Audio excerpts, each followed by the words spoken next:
Peu après 1830, la Belgique songe à la construction d'un réseau ferroviaire, alternative au transport par voie d'eau. La première ligne relie Malines à Bruxelles en 1835. En 1843, le pays dispose du premier réseau ferroviaire, selon les axes nord-sud et est-ouest. D'autres voies ferrées se développent.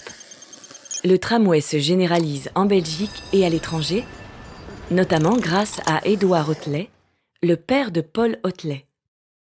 À la fin du XIXe siècle, la Belgique connaît une économie florissante.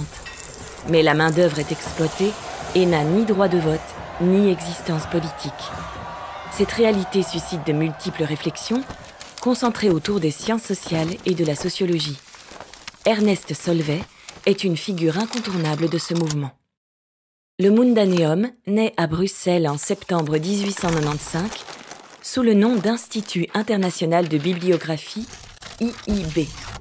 Son but est de réunir l'ensemble de la connaissance humaine, en d'autres mots, de référencer les ouvrages publiés dans le monde entier depuis l'invention de l'imprimerie. Entre 1895 et 1934, 18 millions de fiches sont rédigées avec l'aide d'un réseau international de contributeurs.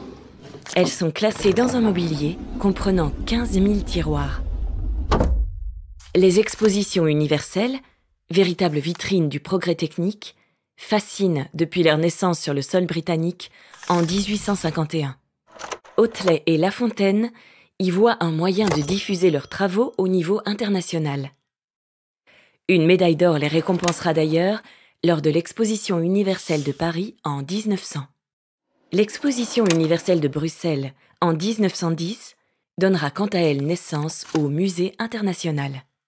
Installé au cinquantenaire, ce musée international se veut un musée d'un genre nouveau. Loin des lieux fermés réservés à une élite intellectuelle, Hotelet en fait un lieu d'apprentissage pour tous. 150 salles permettent au grand public d'accéder à la connaissance. On y trouve des objets ou des dessins sur l'histoire universelle, les pays du monde, les sciences et les techniques. L'élan créatif d'Hotelet et La Fontaine se prolonge dans l'idée d'une cité mondiale, lieu d'échange et de compréhension entre les peuples.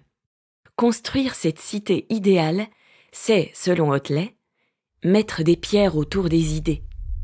Le contexte de l'entre-deux-guerres ne permettra pas à la cité mondiale d'exister. Celle-ci restera au stade d'utopie. 1919. La Société des Nations est créée pour maintenir la paix, en favorisant la négociation plutôt que l'armement. Sa naissance est étroitement liée à la signature du traité de Versailles à la fin de la Première Guerre mondiale. Hotelet et La Fontaine y sont très favorables et ils s'impliquent dans le développement de la Commission internationale de coopération intellectuelle. La SDN est l'ancêtre de l'ONU, l'Organisation des Nations Unies.